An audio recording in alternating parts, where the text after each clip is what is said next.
আমরা আজকে আলোচনা করব প্র্যাকটিস সেট নাম্বার 3। তো প্র্যাকটিস সেটের ফার্স্ট যে কোশ্চেনটি আছে আমরা একটু দেখে নেব। প্রথমে বলা হয়েছে এক ব্যক্তি মূলধনের 1/3 তার মানে কি 3/1 কি করেছেন তিনি 7% হারে এবং 4/1 বা 4/1 তিনি বার্ষিক 8% হারে এবং বাকি অংশ তিনি 10% হারে বিনিয়োগ করলেন। তার মানে কি কিছু টাকা তিনি 3টে ভাগে বিনিয়োগ করেছেন। যদি তার বার্ষিক আয় 561 টাকা হয় তাহলে তার মূলধন কত ছিল? এই যে বার্ষিক আয় বলতে কি, বার্ষিক আয় বলতে এখানে তিনি যে সুদটা পেয়ে থাকে এটা কি বা ইন্টারেস্ট, এটাই হচ্ছে তার বার্ষিক আয়। তাহলে বলা হয়েছে তার মূলধন কত, অর্থাৎ প্রিন্সিপাল কত। তো আমরা প্রিন্সিপাল বের করার একটা সূত্র জানি কি, যে প্রিন্সিপাল ইকুয়াল টু হচ্ছে SI ইন্টু 100 বাই কি, বাই হলো R ইন্টু টি। ওকে, এবার আমরা এখানে ভ্যালুটাকে পুট করে দেব। কত টাকা ইন্টারেস্ট পেয়েছেন তিনি? 561 টাকা। সো আমি এখানটায় লিখতে পারি 561 ইন্টু কত, 100 ডিভাইডেড বাই কত লিখবো, RT। দেখো RT, কিন্তু এখানে RT আমরা না 3বার পাবো। কেন? কারণ এটা হচ্ছে প্রথম অংশের জন্য, এটা হচ্ছে দ্বিতীয় অংশের জন্য, এটা হচ্ছে তৃতীয় অংশের জন্য। তাহলে 3টে মিলেই তো তিনি 561 টাকা পেয়েছেন সম্পূর্ণ টাকার জন্য। তাহলে সম্পূর্ণ টাকার জন্য কিভাবে বের করতে হবে? 3টে কেস আমরা লিখব। তাহলে 3/1 এই টাকাটা তিনি 7% হারে, তো আমি তাই লিখব 1/3 তিনি 7% হারে রেখেছেন। আচ্ছা, প্লাস কেন, আরও রয়েছে না, আরও কত, 4/1। তাহলে এই যে 4/1 তিনি রেখেছেন 8% হারে, আরও টাকা আছে। আর কত, এই যে এখানে বলা হয়েছে বাকি টাকা। তাহলে বাকি টাকা কত? দেখো মোট যদি আমরা 1 ধরি তার থেকে বাদ দেব, কি বাদ দেব? এই যে 1/3 এবং 1/4, তাহলে এই দুটো আমরা যোগ করে নিই। 1/3 আর 1/4 আমরা এই দুটো যোগ করে বাদ দিয়ে দিচ্ছি। ওকে, তাহলে 1 মাইনাস কত হবে, 3 4 12 7 হবে। তাহলে মাইনাস করলে কত হবে? দেখো মাইনাসটা ডাইরেক্ট করতে পারি। এই যে 12 থেকে 7 বাদ দিলে কত হয়, 5। তাহলে আমরা এখানটা লিখবো 5/12। তাহলে বাকি কত অংশ? এই যে 5/12 ইন্টু কত, ইন্টু হচ্ছে 10। এবার এই টোটালটা তোমাকে ক্যালকুলেশন করতে হবে। টোটাল ক্যালকুলেশনটা করলে কত হবে, 561 ইন্টু 100। ওকে, আচ্ছা এটা যা আছে আমরা এইভাবে রেখে দিই। 4 দিয়ে যদি এটাকে কাটা হয় কত হবে, 2 হবে।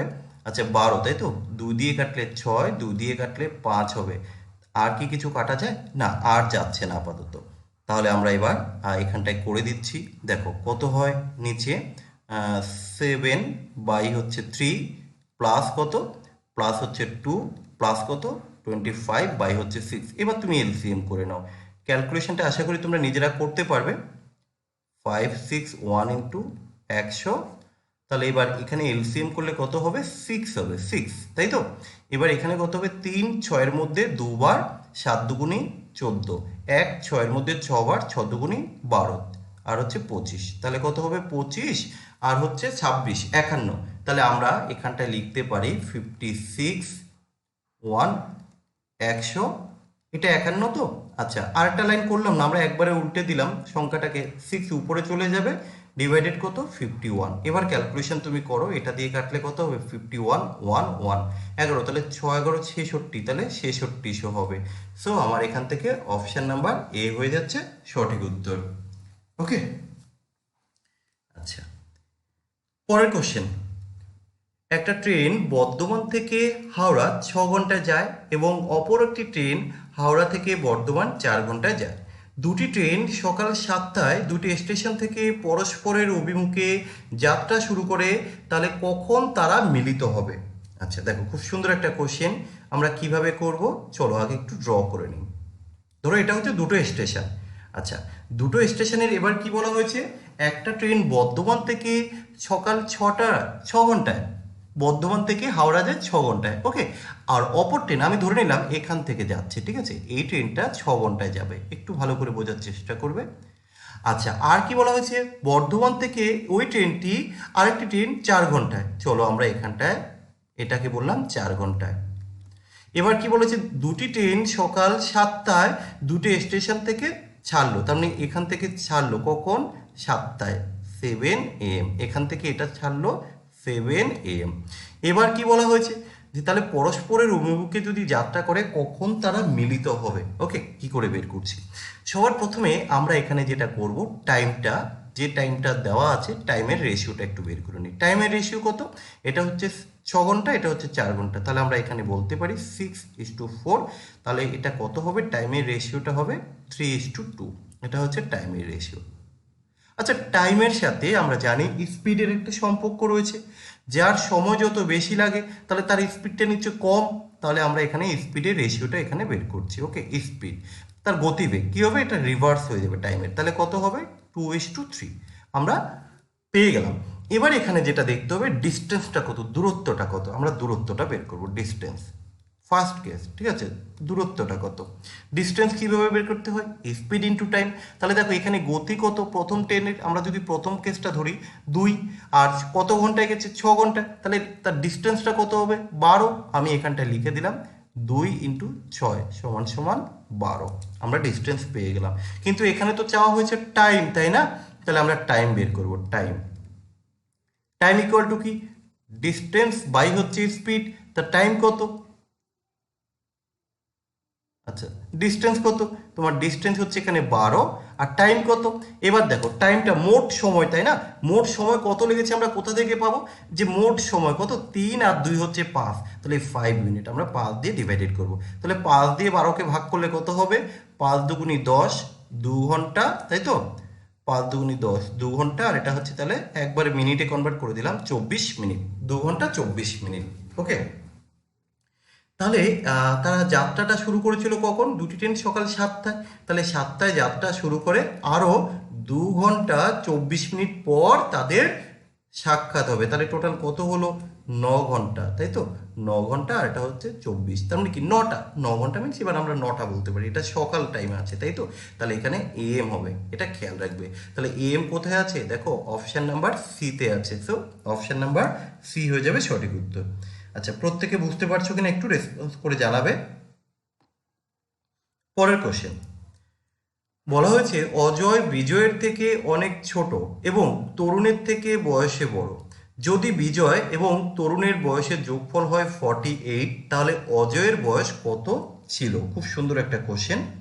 দেখো কিভাবে করতে হয়। আমি এখানটায় ধরে নিলাম যে ধরো এটা হলো অজয়, আচ্ছা এটা বিজয়, এটা হচ্ছে তরুণ, তিনজনের বয়সের আমি এবার বের করব। প্রথম যে কেস এখানে বলা হয়েছে যে কোথায়? অজয় বয়সে বিজয়ের থেকে অনেক ছোট, তাই তো? অজয় বিজয়ের থেকে ছোট, তার মানে বিজয় বড়, মাইনাস অজয় আমি লিখতে পারি। আবার কি বলা হয়েছে? এবং তরুণের থেকে বয়সে বড়। কে? অজয় তরুণের থেকে বড়। তাহলে আমরা এই কেসটাকে এইভাবে বলতে পারি যে অজয় তরুণের থেকে বড়। দুটো কেস, দেখো দুটো কেসে যেহেতু এখানে রয়েছে আমরা দুটোকে এইভাবে ধরে নিলাম। এবার এখানে বলা হয়েছে যদি বিজয় আর তরুণের বয়সের যোগফল এত হয় তাহলে অজয়ের বয়স কত? আচ্ছা, এখানে আমরা লিখতে পারি বিজয় প্লাস তরুণ তাদের বয়সের যোগফল হচ্ছে 48, এটা কোশ্চেনে দেওয়া আছে। তাহলে বের করতে হবে অজয়ের বয়সটা কত। অজয়ের বয়সটা কত আমরা কি করে বের করব? দেখো এখান থেকে একটু ক্যালকুলেশন করে নিই। এখানে আমরা বলতে পারি V plus T equal to হচ্ছে দুটো এ যদি এক পাশে নিয়ে যায় 2a হয়ে যাবে। তাহলে এই ভি প্লাস টি এর ভ্যালুটা অলরেডি আমরা জানি কত, 48। তাহলে এই 48 লিখে দিলাম আমরা 2a ইকুয়াল টু, সো এখান থেকে আমরা বলতে পারি a ইকুয়াল টু হচ্ছে কত, 24। আমরা a পেয়ে গেছি। এই কোশ্চেনে কি চেয়েছে? a চেয়েছে। a কত? 24। সো আমরা এখান থেকে অপশান সি উত্তর করলাম। ওকে, চলো নেক্সট কোশ্চেন। নেক্সট কোশ্চেন কি বলা হয়েছে? এক্স এর মাসিক আয় হচ্ছে 25,000 টাকা। সে শিক্ষা খাতে ব্যয় করে 10%, বাকি আয়ের 20% ব্যয় করে গৃহ খাতে এবং তারপর বাকি আয়ের 15% জমা করে সঞ্চয় স্কিমে। অবশিষ্ট আয় ব্যয় হয় খাবার ও জামা কাপড়ে। অবশিষ্ট আয় হয় কোথায়? যে আয় তিনি ব্যয় করেন কোন পারপাস? খাবার এবং জামা কাপড়ে। কোশ্চেন করেছে আয়ের কত অংশ খাবার ও জামা কাপড়ের জন্য তিনি ব্যয় করেন। খুব সুন্দর একটা কোশ্চেন। আচ্ছা, এবার দেখো এই কোশ্চেন আমরা কিভাবে করছি। টোটাল আমরা এখানে দেখে নেব যে তার কত টাকা টোটাল আয়, 25,000 টাকা। আমরা এখান থেকে বের করব তার কাছে আর কত টাকা পড়ে থাকে। তাহলে তিনি 25,000 টাকা আয় করেছেন, একটু ভালো করে বুঝবে। 25,000 টাকার মধ্যে তিনি কি করলেন, 10% ব্যয় করে দিয়েছে শিক্ষা খাতে। তাহলে আর কত টাকা আছে তার কাছে? আর 90% আছে। সো 90%কে আমি 90/100 লিখতে পারি। আচ্ছা, এই ক্যালকুলেশনটা আমি করলাম না, কারণ এর উপরে আবার তিনি এই যে বাকি, কারণ এটাই তো বাকি টাকা, এই টাকার উপর আবার তিনি 20% ব্যয় করেছেন। তাহলে আর কত থাকবে? 80% থাকবে। তাহলে এটা হচ্ছে এখন বাকি টাকা। এই টাকার উপর আবার তিনি 15% খরচ করেছেন, তাহলে থাকবে কত? 85%। তাহলে এই যে এই ক্যালকুলেশন করে আমরা যেটা পাবো, এখন এই টাকাটা তার কাছে থাকবে। তাহলে এবার চলো একটু ক্যালকুলেশন করে দেখি। এটা ক্যালকুলেশন করলে কত আসবে? এই 2 শূন্য, এই 2 শূন্য কাটলাম। আচ্ছা, এই 2 শূন্য, এই 2 শূন্য কাটলাম। আচ্ছা, এখানে এই 1 শূন্য, এই 1 শূন্য কাটলাম। আচ্ছা, 5 দিয়ে কাটলে 2 হয়, 5 দিয়ে কাটলে 5 হয়। আচ্ছা, 2 দিয়ে কাটলে 4 হয়। তাহলে কত হবে? 4 5 20, 9 20 180, 18, তাই তো? একবারে করলে 18, 53, 153, 15,300। তাহলে তার কাছে এখন আর 15,300 টাকা পড়ে আছে। জানতে চাই যে এটা কত শতাংশ। দেখো, আমরা জানি টোটাল তিনি যেটা আয় করেন, কত টাকা আয় করেছেন? 25,000। অ্যাকর্ডিং টু কোশ্চেন আমি বলতে পারি যে ওই 25,000 টাকা, এটাই তো হচ্ছে তার 100%, এটাই তো তার টোটাল যে যেটা আয় করেন 100%। তাহলে আমি বলতে পারি 1% ইকুয়াল টু কত টাকা? আচ্ছা, 1% ইকুয়াল টু হবে 100 ডিভাইডেড বাই হচ্ছে 25,000। এবার যেহেতু তার কাছে আর এই টাকাটা রয়েছে, তাই না, এই টাকাটা, কারণ এই টাকা তিনি কোথায় খরচ করেছেন? এখানে বলা হয়েছে যে অবশিষ্ট আয় ব্যয় হয় তার খাবার ও জামা কাপড়ে। তার মানে এই যে টাকা, এই টাকাটাই তিনি ব্যয় করেছেন তার খাবার এবং জামা কাপড়ে। তাহলে এত টাকার জন্য এটা আসলে কত পার্সেন্ট, আমরা এটা বের করে নেব। তাহলে 15,300-র জন্য কত হবে? 100 ইন্টু 15,300, 15,300 বাই হচ্ছে 25,000। তাহলে এবার চলো ক্যালকুলেশন করি। 1 2 3, 1 2, এই হলো 3। আচ্ছা, 5 দিয়ে কাটলে 5, 5 দিয়ে কাটলে 2। আচ্ছা, এরপরে আর তো 5 দিয়ে যাবে না, পয়েন্টে আসবে। তাহলে 15, 3 দুগুণে 6, 30, 5। তাহলে 5 দিয়ে কাটলে 5 6 30, 1 2, 61.2। So option B is the correct answer. Okay, এটা বি হবে। তোমরা যারা উত্তর করছো দাগ নাম্বার মেনশন করে উত্তরটা বলবে, তাহলে সুবিধা হবে। দেখো পরের কোশ্চেন কি বলা হয়েছে, একটি ট্রেন প্রথম 2 ঘন্টায় 35 কিলোমিটার পার ঘন্টা বেগে, পরের 3.5 ঘন্টা 60 কিলোমিটার পার ঘন্টা বেগে এবং শেষ 2.5 ঘন্টা 70 কিলোমিটার বেগে তিনি অতিক্রম করেন। সমগ্র যাত্রাপথের গড় গতিবেগ কত আমাকে বের করতে হবে। তাহলে কি করে আমরা বের করব? দেখো, সবার প্রথম এই যে প্রথম 35 কিলোমিটার পার ঘন্টা বেগে তিনি 2 ঘন্টা গিয়েছেন, তাহলে টোটাল কত কিলোমিটার হবে? 70 কিলোমিটার। ওকে। আচ্ছা, পরে দেখো এই যে 3.5 ঘন্টা গিয়েছেন, কত কিলোমিটার বেগে? 60 কিলোমিটার। তাহলে 3 ঘন্টায় হচ্ছে 3 6 18, 180, আর 30 মিনিটে কত যাবে? 30 কিলোমিটার। তাহলে 180 আর হচ্ছে 30, 210 কিলোমিটার, 210 কিলোমিটার। পরের 2.5 ঘন্টায় গিয়েছেন 70 কিলোমিটার করে। তাহলে 2 ঘন্টায় 70 দুগুণে 140, আরও হচ্ছে 35। তাহলে 140 আর 35-এ 175, তাহলে 175 কিলোমিটার গেলেন। তাহলে তিনি টোটাল কত কিলোমিটার গেলেন? 70, 210, 175। এবার চলে আসো কত ঘন্টায় গিয়েছেন। দেখো, ঘন্টা পাবো কোথায়? এখানে হচ্ছে 2 ঘন্টা আর হচ্ছে 3.5, তাহলে 5.5 আর হচ্ছে 2.5, 6 7 8, 8 ঘন্টায়। কারণ ওরা তো ট্রেনটির গড় গতিবেগ চেয়েছে। তাহলে গতিবেগ আমরা কি করে পাই? Total distance, total time. তাহলে এবার চলো যোগ করি। তাহলে কত হবে এটা? 5, আচ্ছা 5 হবে। আচ্ছা, 7 8, 8 আর 7 15, 5 হাতে আছে 1 2 2 4, 455 ডিভাইডেড বাই 8। তাহলে কাটলে কত হবে? 8 5 5 8 40, 6 8 48। তাহলে 56 পয়েন্ট সামথিং। তো যাই হোক, আমি আর ভাগ করছি না। 56 কোথায় আছে? দেখো, একমাত্র অপশান নাম্বার ডিতে আছে 56, অপশান নাম্বার ডি। তাহলে আমাদের এখান থেকে ডি হয়ে যাচ্ছে। ওকে, পরের কোশ্চেন। পরের কোশ্চেন কি বলা হলো? একজন মালি 17,956টি চারা গাছ বা গাছের চারা এমনভাবে রোপণ করলেন যাতে একটি শ্রেণীতে যতগুলি গাছ আছে ঠিক ততগুলি শ্রেণী হলো। তাহলে একটি শ্রেণীতে কতগুলি গাছ আছে আমাকে বের করতে হবে। অ্যাকচুয়ালি এই ধরনের কোশ্চেন আমরা স্কোয়ার বর্গ এবং বর্গমূল চ্যাপ্টারে শিখেছিলাম। কি করতে হবে, নর্মালি আমরা যে সংখ্যাটা দেওয়া আছে তার বর্গমূল করে দেব, তাহলে কিন্তু আমাদের বেরিয়ে আসবে টোটাল কতগুলো গাছ বা কতগুলো শ্রেণী ছিল। ওকে, তাহলে এর বর্গমূল করলে কি হবে, শেষে 5 আছে, সরি ভুল লিখলাম তো, সংখ্যাটা ভুল লেখা হয়েছে, 17956। ওকে, তাহলে এবার দেখো আমরা জানি দুটো সংখ্যা প্রথমে নিতে হয়, তারপরে বাকি সংখ্যা নেব। তাহলে 6 থাকলে কি হয়, 4 অথবা 6, তারপরে কত আছে 179, তাহলে 13 আসবে, 13 14 নিলে বেশি হয়ে যায়। এবার আমাকে কনফার্ম করতে হবে। কনফার্ম করার জন্য কি করি আমরা, এই যে বাম পাশে যে সংখ্যা থাকে তাকে তার পরের সংখ্যা দিয়ে গুণ করি। তাহলে গুণ করে দেখতে হবে যে সংখ্যাটা এই মূল সংখ্যার থেকে বড় না ছোট। তাহলে 14 × 13 করলে আমরা মূল সংখ্যা থেকে কি হবে, অনেক বড় হয়ে যাবে। যখনই দেখছি গুণফলটা মূল সংখ্যা থেকে বড় হয়ে যায়, তখন আমরা কি করি, ওই দুটো সংখ্যার মধ্যে থেকে আমরা ছোট সংখ্যাটাকে চুজ করি। তাহলে আমার এখানে উত্তর কি হবে, 134। সো আমি এখান থেকে অপশান বি কে টিক মারলাম। ওকে, পরের কোশ্চেন দেখো, 12 জন শ্রমিক একটি কাজ শেষ করতে 4 ঘন্টা সময় নেয়। 15 জন শ্রমিক ওই কাজটি সম্পূর্ণ করতে কত সময় নেবে? একদম সিম্পল একটা কোশ্চেন ভাই। তাহলে তোমরা কিভাবে করবে, দেখো 12 জন শ্রমিক কাজটা করে 4 ঘন্টায়, একজন শ্রমিক ওই কাজটা করলে আরও বেশি সময় নেবে, তার বেশি হলে তখন আমাকে গুণ করতে হয়। আর এখানে 15 জন শ্রমিক কত ঘন্টায় করবে, আরও কম লাগবে, তাহলে ভাগ করতে হয় 15। তাহলে 3 দিয়ে কাটলে 4 হয়, 3 দিয়ে কাটলে 5 হয়, তাহলে কত হলো, 4 4 16 ডিভাইডেড বাই 5। তাহলে ভাগ করলে কত হবে, 5 দিয়ে করলে 3, তার মানে 3 ঘন্টা, তাই তো। 3 20 মিনিট আসবে, না সরি 5 5 12 60, তাহলে 12 মিনিট আসবে, 12 মিনিট, 3 ঘন্টা 12 মিনিট। তাহলে 3 ঘন্টা 12 মিনিট কোথায় আছে, অপশান নাম্বার বিতে আছে। ওকে, কারণ এই যে দেখো 12 মিনিটটা কি করে, কারণ আমরা যখন এটাকে ভাগ করব 1/5 আছে, তাহলে এটাকে যখন আমরা আবার মিনিটে কনভার্ট করবো ইন্টু 60 করতে হয়, 5 দিয়ে 60কে ভাগ করলে 12, তাহলে 3 ঘন্টা আর এই হলো 12 মিনিট। ওকে, চলো পরের কোশ্চেন। পরের কোশ্চেন কি আছে, এক্স একটি কাজ 20 দিনে, ওয়াই একটি কাজ 12 দিনে করে।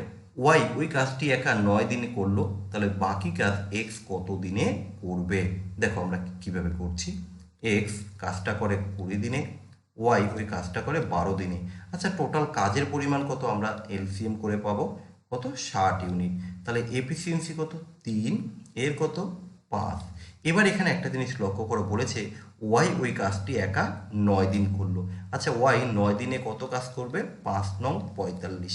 তাহলে এই মোট কাজের থেকে 45 বাদ দিয়ে দাও, কত থাকছে আর বাকি, 15 ইউনিট। এটা কি, এটা বাকি। তাহলে এই বাকি কাজ কে করবে, বাকি কাজ এক্স করবে। এক্স এক এক দিনে কত করে, 3 ইউনিট, তাহলে 15 ইউনিট কত দিনে করবে, অতএব এক্স ওই বাকি কাজ করবে কত, 3 দিয়ে ভাগ করো, তাহলে 5। সো যে 5 দিন, আমরা এখান থেকে অপশান এ উত্তর করলাম।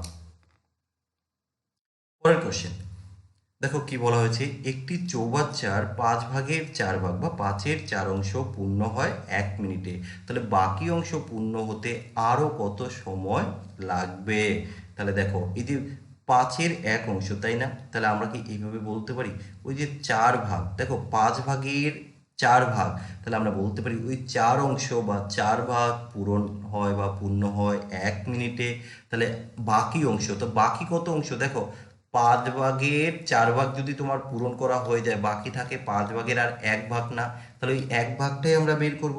তাহলে 1 ভাগ পূরণ করতে তার কত লাগবে, 1/4। এত কি, এটা এখানে মিনিট আছে, বাট অপশান সব সেকেন্ড, আমরা মিনিটে উত্তর করবো না, সেকেন্ডে কনভার্ট করতে গেলে ইন্টু 60 করতে হবে। সো দেখো 4 দিয়ে যখন তুমি 60কে কাটবে, 4 15 60, তাহলে এটা সেকেন্ডে উত্তর চলে আসবে। সো এখানে আমরা অপশান সি কে কারেক্ট উত্তর হিসেবে চিহ্নিত করলাম। ঠিক আছে, পরের কোশ্চেন দেখো কি বলা হয়েছে, একটি ছাত্রকে 3 দ্বারা কোনো একটি সংখ্যাকে ভাগ করতে বলা হয়েছে, ভুলবশত সে সংখ্যাটিকে 3 দ্বারা গুণ করায় উত্তরটি 29.7 হয়েছে, তাহলে সঠিক উত্তরটি কি হবে? আচ্ছা দেখো, সংখ্যাটিকে কি করতে বলা হয়েছে, সংখ্যাটিকে 3 দ্বারা একটি ছাত্রকে 3 দ্বারা কোনো একটা সংখ্যাকে ভাগ করতে বলা হয়েছিল, কিন্তু সে ভুলবশত গুণ করেছে। আচ্ছা, সংখ্যাটি কত? আমি ধরে নিলাম সংখ্যাটি এক্স। তো সে কি করলো? 3 দ্বারা গুণ করেছে। গুণ করার পর তার উত্তর কি এসছে? গুণ করার উত্তর এসছে 29.7। সো আমরা এখান থেকে দেখে নেব এক্স এর ভ্যালুটা কত হয়। এক্স ইকুয়াল টু কত হবে? 3 নং 27, 3 নং 27। এক্স ইকুয়াল টু এত। কিন্তু এখানে তো সঠিক উত্তর চেয়েছে, তাহলে দেখো সঠিক উত্তর কি হবে? তোমাকে বলা হয়েছে 3 দ্বারা ভাগ করতে, তো তুমি ওই সংখ্যাটিকে ভাগ করো 9.9, তাকে 3 দিয়ে যদি ভাগ করো তুমি কত পাবে? 3.3। তাহলে সঠিক উত্তর কত হয়ে যাবে? না, 3.3 কোথায় আছে? Option B. চলো পরের কোশ্চেন দেখো, খুব চেনাশুনো একটি অঙ্ক। কিভাবে করতে হবে? সবার প্রথমে আমরা যেটা করব, এই যে 1/1000 না, এটাকে আমরা রেখে দিলাম। দেখো বাকি যে পার্টটা আছে, এই পার্ট কোশ্চেন কিন্তু আমি তোমাদেরকে সলভ করে দেখিয়েছিলাম আমাদের চ্যাপ্টার ওয়াইজ যে নাম্বার সিস্টেমটা আমরা করেছিলাম, সেখানে দেখবে এই কোশ্চেন রয়েছে। আমাদের মেটেরিয়াল থেকে কিন্তু অনেক কোশ্চেন কমন পাওয়া যাচ্ছে। আমরা নিয়ম জানি, এর সাথে এটা গুণ করে দেখব এটা হয় কি না। যদি হয় তাহলে এই পার্ট কেটে যায়। তাহলে এবার নিয়ম অনুযায়ী কি থাকছে? 1/1000, তাই তো, ইন্টু কিছু নেই মানে ইন্টু এই ডান দিকে যতগুলো 9 থাকে আর বাম দিকে যতগুলো 9 ততগুলো জিরো বসাতে হয়। তাহলে এই অবধি তো হয়ে গেছে। এবার এই 3টে জিরো, এই 3টে জিরো কেটে দাও, তাহলে এখানে পড়ে থাকলো শুধুমাত্র 99। সো আমরা এখান থেকে অপশান এ উত্তর করতে পারি। আচ্ছা দেখো পরের কোশ্চেন কি আছে? আপেলের মূল্য 20% হ্রাস পাওয়ায় একজন ক্রেতা 50 টাকায় 1 ডজন অতিরিক্ত আপেল পেতে পারে। আপেলের ডজন প্রতি হ্রাস মূল্য কত? এখানে দুটো মূল্য তোমার কাছে চাইতে পারে, একটা হচ্ছে বৃদ্ধিপ্রাপ্ত মূল্য, একটা হচ্ছে হ্রাসপ্রাপ্ত মূল্য। তাহলে কিভাবে করবে? দেখো এই যে 20% হ্রাস পেয়েছে, এই 20% বলতে আমরা কি বুঝি? যে 1/5। তার মানে আগে যদি দাম থাকে 5 টাকা, এখন সেই দাম হয়ে যাবে 4 টাকা। তাহলে এটা কি? এটা হলো দাম। আমরা জানি দামের সাথে কোয়ান্টিটির একটা সম্পর্ক আছে। দাম যদি বাড়ে পরিমাণে কম পাবে, দাম যদি কমে পরিমাণে তুমি বেশি পাবে। তাহলে দামের সাথে পরিমাণের সম্পর্কটা হচ্ছে ব্যস্ত অনুপাত। আমি এই যে অনুপাতটা লিখে দিলাম। বলা হয়েছে আগে 50 টাকায় 1 ডজন পাওয়া যেত, তাই তো। তাহলে আমরা এখানে দেখলাম যে এখন কতটা বেশি পাচ্ছি? আমরা 1 ইউনিট। তাহলে আমি বলতে পারি ওই 1 ইউনিটের জন্যই তো এখানে 1 ডজন অতিরিক্ত পাচ্ছি। 1 ইউনিটের জন্য যদি হয় 1 ডজন, এবার আমরা বের করবো 4 ইউনিটের জন্য, তাহলে কত হবে? 4 ডজন। আর এই 5 ইউনিটের জন্য কত হবে? 5 ডজন। কিন্তু এখানে তোমার কাছে ডজন চাইনি, প্রতি ডজনের হ্রাসপ্রাপ্ত মূল্য চেয়েছে। তাহলে কত টাকায়? 50 টাকায়। তাহলে এই যে এটা তো হচ্ছে আগের দাম, এটা হচ্ছে আগের দাম, আর এটা কি? এটা হচ্ছে হ্রাসপ্রাপ্ত দাম। তাহলে হ্রাসপ্রাপ্ত ওরা চেয়েছে কত হবে, তাই না? তাহলে 50 টাকা 5 টাকা করে যদি হয় তাহলে কত হবে? 10 টাকা। তাহলে কি হবে? 10 টাকা হচ্ছে তোমার হ্রাসপ্রাপ্ত বা কমে যাওয়া দাম। আর আগেরটা যদি চায় তাহলে কত হবে? 50/4, তাহলে কত হবে? 12.5। তাহলে দেখো এখান থেকে 20% কমলেই কিন্তু 10 টাকা হয়। সো আমরা এখানে অপশান বি কে, সরি বি তো নয়, সি কে উত্তর হিসেবে চিহ্নিত করলাম, সি। আর যদি আগের দাম চায় তাহলে হবে 12, বা অরিজিনাল দাম চায় তাহলে হবে 12। পরের কোশ্চেন, 15,370-এর সাথে কোন ক্ষুদ্রতম সংখ্যা যোগ করলে যোগফলটি পূর্ণবর্গ সংখ্যা হবে? তো এই ধরনের কোশ্চেন আমরা কিভাবে সলভ করছি দেখো। বিষয় হচ্ছে এই সংখ্যার সাথে আমরা আগে এই যে 4টে অপশান রয়েছে আমরা আগে যোগ করে দেখব। তাহলে যদি 4 যোগ করা হয়, ধরো এই সংখ্যার সাথে যদি আমরা যোগ করি, তাহলে প্রথমে শেষ সংখ্যা কি হবে? 4, তার আগেরটা হবে 74। আমরা যদি এটা যোগ করি তাহলে কি হবে? 76। আমরা যদি এটা যোগ করি, আমি সম্পূর্ণটা যোগ করলাম না, শেষ দুটো সংখ্যা যোগ করছি, কারণ কোনো সংখ্যা পারফেক্ট স্কোয়ার কিনা সেটা তোমাদেরকে শেখানো হয়েছে, তোমরা জানো। তাহলে এটা কত হয়ে যাবে? যোগ করলে 78। আচ্ছা এটা যোগ করলে কত হবে? 79। এবার আমরা নিয়ম দেখব যে কোনটা পূর্ণবর্গ সংখ্যা হতে পারে বা কোনটা হতে পারে না। এবার এখানে একটা জিনিস লক্ষ্য করে তুমি দেখো, আমরা জানি যে পূর্ণবর্গ সংখ্যার শেষে কি কখনোই 1, 4, 9, 6, 5, 0 এগুলো থাকে, এগুলো থাকে। জিরো কিন্তু সিঙ্গেল না, ডবল জিরো থাকে, এগুলো থাকে। কিন্তু থাকে নাকি 2, 3, 7, 8 এগুলো থাকে না, এগুলো কখনোই থাকবে না। পূর্ণবর্গ সংখ্যার ইউনিট ডিজিট কখনোই এটা থাকে না। তাহলে এখানে তো তাই আছে, এই যে 8 আছে, এটা কিন্তু কখনোই পূর্ণবর্গ হবে না, অর্থাৎ সি কিন্তু প্রথমেই আমার বাদ চলে গেল। আচ্ছা, এবার বাকিগুলো আমাকে দেখতে হবে। এবার আর একটা কথা আছে যে এগুলো তো থাকতে পারে, এখানে কিছু রুলস আছে। যদি কখনো দেখো পূর্ণবর্গ সংখ্যার শেষে 5 থাকে, সংখ্যাটি পূর্ণবর্গ কিনা সেটা কনফার্ম করতে পারবে যদি কিনা তার আগের সংখ্যাটি দেখো 2 থাকে। অলওয়েজ 2 থাকতে হবে, তবেই গিয়ে পূর্ণবর্গ সংখ্যা, আদার্সওয়াইজ কখনোই পূর্ণবর্গ সংখ্যা হবে না। কখন? যদি কিনা ইউনিট ডিজিট 5 থাকে। আচ্ছা, বাকি ধরো যদি ইউনিট ডিজিট 6 থাকে, তার আগের সংখ্যাটি কি থাকবে? অড, মানে বিজোড় সংখ্যা থাকতে হবে, তাই না? এবার এখানে যাই হোক 6 তো রয়েছে। আচ্ছা দেখো, নিয়মের সাথে সাথে আমরা একটু কোশ্চেনে চলে আসি। এই দেখো এটা 6 আছে, কিন্তু দেখো তার আগের যে সংখ্যা নিয়ম অনুযায়ী অড সংখ্যা রয়েছে, বিজোড় সংখ্যা, তাহলে এটা পূর্ণবর্গ সংখ্যা হতে পারে। কিন্তু বাকি এখনো দুটো সংখ্যা রয়েছে, আমরা একটু চেক করে দেখব। বাকি দেখো নিয়মে বলা হয়েছে 1, 4, 9 কোনো সংখ্যার ইউনিট ডিজিট, এরা যদি ইউনিট ডিজিট থাকে, ইউনিট ডিজিট একক ঘরের অঙ্ক যদি এই তিনটের মধ্যে কোনো একটা থাকে, তাহলে তার দশক স্থানে যে 10 প্লেস দশক স্থানের সংখ্যাটি অলওয়েজ কি হবে? ইভেন হবে। ইভেন মানে জোড় সংখ্যা হবে, জোড়। এবার তুমি দেখো আবার নিয়ম অনুযায়ী তুমি রুলসে কোশ্চেনে চলে আসো। এই যে এখানে 4 আছে, এই যে 4 আছে, তাহলে 4 থাকলে তার 10 প্লাস কি হবে? জোড় সংখ্যা। কিন্তু এটা তো বিজোড় সংখ্যা, তাহলে এটা কিন্তু কখনোই আমার পূর্ণবর্গ সংখ্যা হবে না। আচ্ছা, এখানে দেখো 9 আছে, বাহ ঠিক আছে 9, কিন্তু 10 প্লাস জোড় হতে হবে, তাহলে এটাও জোড় সংখ্যা নয়, তাহলে এটা হতে পারে না। So option B is the right answer. তাহলে কিভাবে হবে, কিভাবে হবে না, এগুলো আশা করি বুঝতে পেরেছো। তোমাকে রুলস অ্যাপ্লাই করতে হবে, ঠিক আছে? আচ্ছা চলো পরের কোশ্চেন। পরের কোশ্চেন দেখো কি আছে, যদি 1 square plus 2 square plus 3 square dot dot 10 square equal to 385 হয়, তাহলে আমাকে বের করতে হবে 2 স্কোয়ার প্লাস 4 স্কোয়ার, এর ভ্যালুটা আমাকে বের করতে হবে। মনে রাখবে এই ধরনের কোশ্চেনে যে ভ্যালুটা দেওয়া থাকে সেই ভ্যালুটা তো অ্যাটলিস্ট আমাকে পুট করতেই হবে। তো আমরা এখান থেকে কমন নিয়ে নেব। এখান থেকে কি কমন নেব? আমি 2 এর স্কোয়ার কমন নেব, তাহলে কি পড়ে থাকবে? 1 square plus 2 square plus 3 square plus এইভাবে 10 স্কোয়ার থাকবে। তাহলে দেখো 2 এর স্কোয়ার করলে 4 হয়, আর এই যে সিরিজটা রয়েছে এর ভ্যালু অলরেডি আমরা জানি কত? 385। তাহলে এবার এটাকে আমরা গুণ করব, করলে আমাদের উত্তর চলে আসবে। কত হবে? 3 4 5 20, 4 8 32, 7 2 34, 3 4 12 আর 3 15, 1540। কোথায় আছে? Option B. ওকে, চলো নেক্সট কোয়েশ্চেন। নেক্সট কোয়েশ্চেন দেখো, x is to y equal to যদি 2:y হয়, তবে x square minus y square is to x square plus y square কত? এখানে এক্স এর ভ্যালুটা হচ্ছে 2, ওয়াই এর ভ্যালুটা হচ্ছে 1। আমরা এবার মানটা ধরে নিচ্ছি এক্স স্কোয়ার, তাহলে এক্স স্কোয়ার মানে কত হবে? 2 এর স্কোয়ার করলে 4 হয়, তাহলে 4 মাইনাস 1, তাই তো?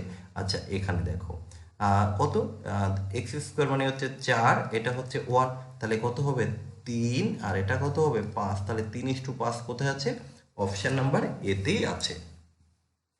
আচ্ছা এবার দেখো পরের কোশ্চেন, এটা কিন্তু খুব সুন্দর একটা কোশ্চেন। এক ব্যক্তি 3 মাসে যা রোজগার করেন 4 মাসে তিনি তা ব্যয় করেন। যদি তার বাৎসরিক সঞ্চয় 45,000 টাকা হয়, তাহলে তার মাসিক আয় কত? একটা জিনিস লক্ষ্য করো, তিনি যেটা 3 মাসে আয় করেন তিনি সেটা 4 মাসে ব্যয় করেন। তাহলে দেখো এই যে 3 মাসে, দেখো এটা হচ্ছে আয়, একটু ভালো করে বুঝবে। 3 মাস যেটা আয় করলেন 4 মাস সেটা ব্যয় করলেন, তাহলে 4 মাস ওনার চলে যাচ্ছে।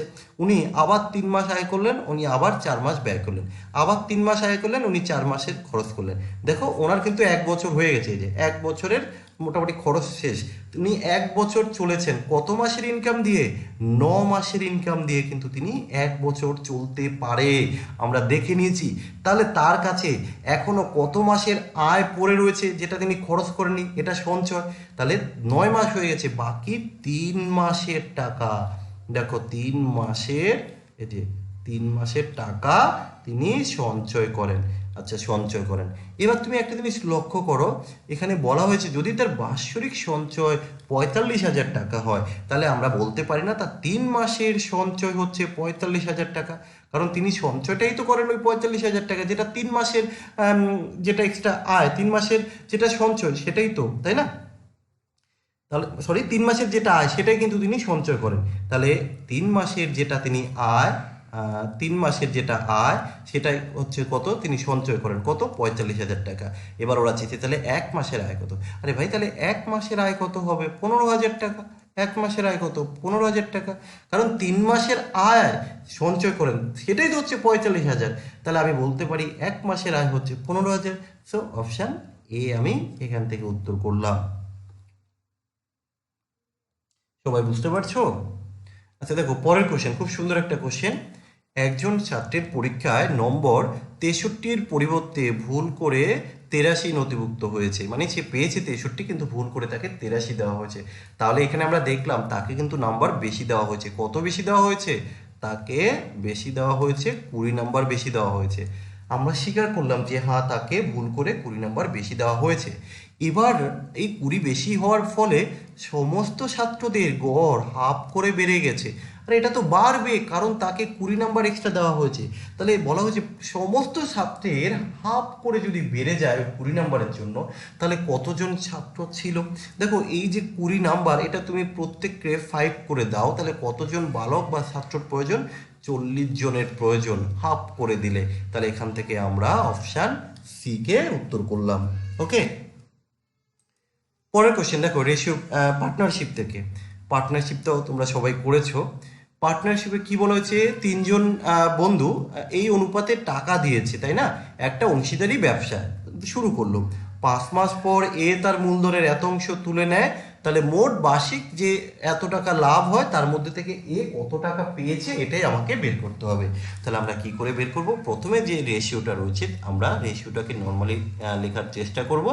কত আছে? এটা হচ্ছে হাফ, এটা হচ্ছে 1/3, এটা হচ্ছে 1/5। নিচের সংখ্যাগুলোকে আমরা সমান করার জন্য কত করব? 3/30।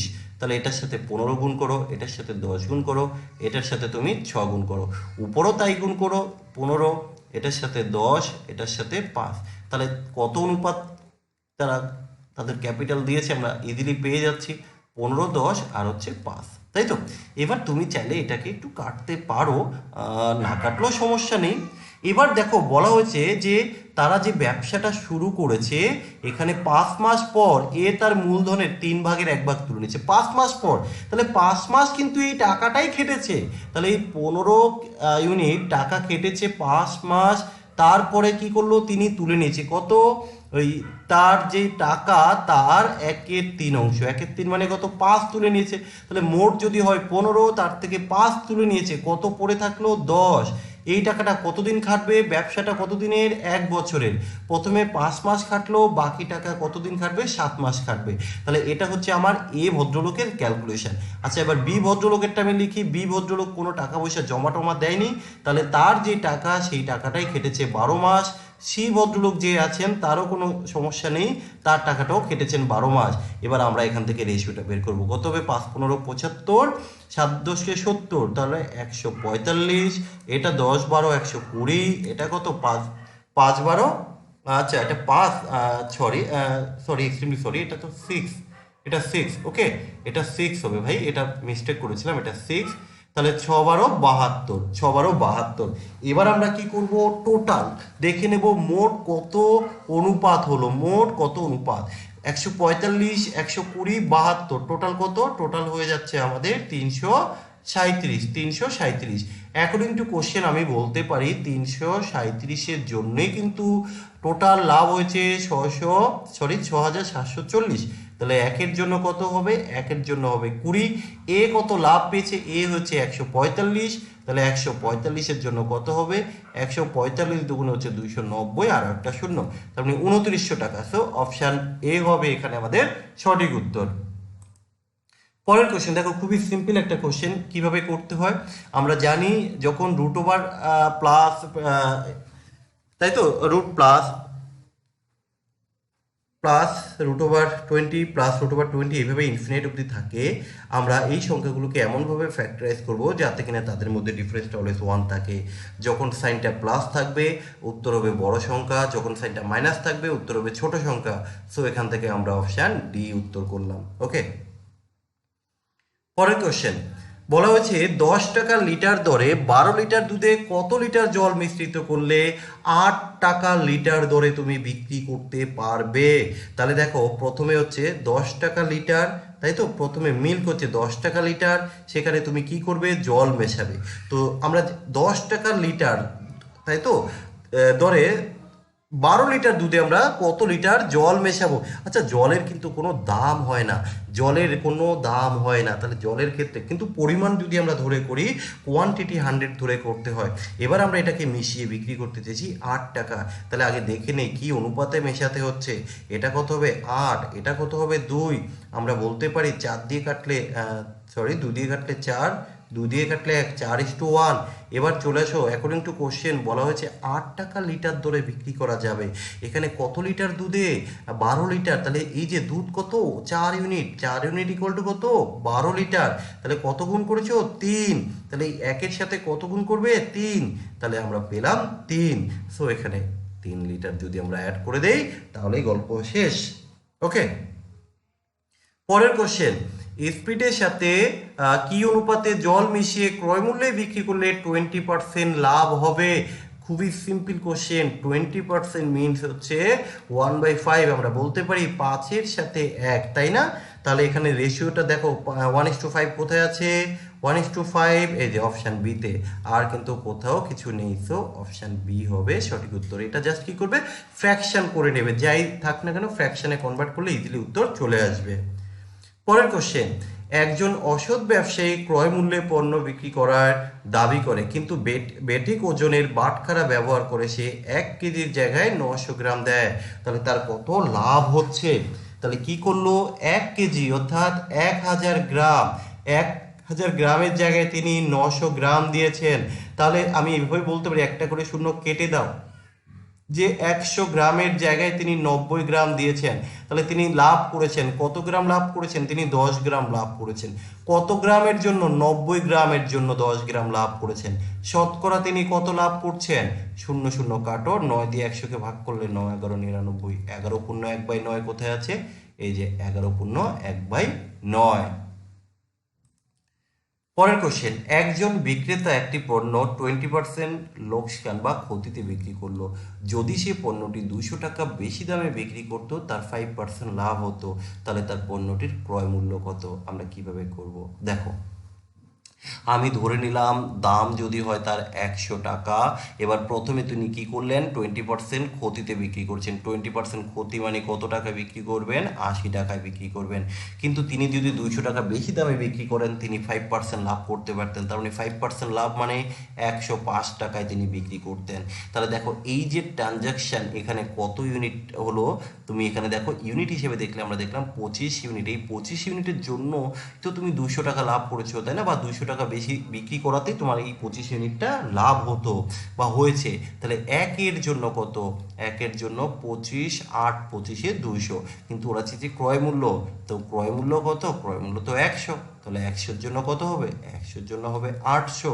সো অপশান বি হয়ে যাবে এখানে সঠিক উত্তর। ওকে, কোশ্চেন নাম্বার 24, যদি এর বেতন বি এর বেতনের থেকে 25% কম হয় বি এর বেতন এর বেতনের থেকে কত শতাংশ বেশি হবে।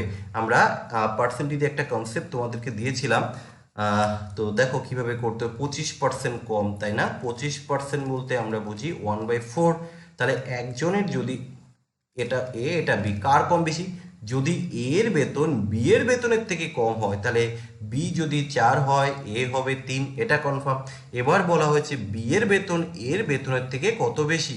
আচ্ছা এর বেতনের থেকে বি এর বেতন কত বেশি, 1 বেশি। কত এর জন্য, 3 এর জন্য। তাহলে 1/3 শতকরা কত হবে, শতকরা হবে 33 পূর্ণ 1/3। অপশান বি হয়ে যাবে এখানে আমাদের সঠিক উত্তর। ওকে, পরের কোশ্চেন, একটি বিদ্যালয়ে যদি মোট ছাত্রের 75% বালক হয় এবং বালিকার সংখ্যা যদি 420 হয় তাহলে বালকের সংখ্যা কত। দেখো এখানে বলে দিয়েছে 75% বালক আর বালিকার সংখ্যা আবার বলে দিয়েছে, কিন্তু বালকের সংখ্যা চেয়েছে। তাহলে আমরা বলতে পারি না যে 25% ইকুয়াল টু হচ্ছে 420। তাহলে এখানে আমরা বালক কত আছে 75%, তাহলে 75 ইকুয়াল টু কত, এই 25-এর কত গুণ, 3 গুণ বাড়লো, এর কত গুণ বাড়াবে 3 গুণ, তাহলে 0, 3 দুগুণে 6, 3 4-এ 12, কত হলো 1260, 1260। তাহলে দেখো এই যে আজকের সেট, এই সেটের যে 25টা কোশ্চেন ছিল আমি কিন্তু এক এক করে কমপ্লিট করে দিলাম। এবার তোমরা মিলিয়ে দেখে নাও তোমাদের কতগুলো সঠিক হয়েছে, তোমরা সেটা জানাও।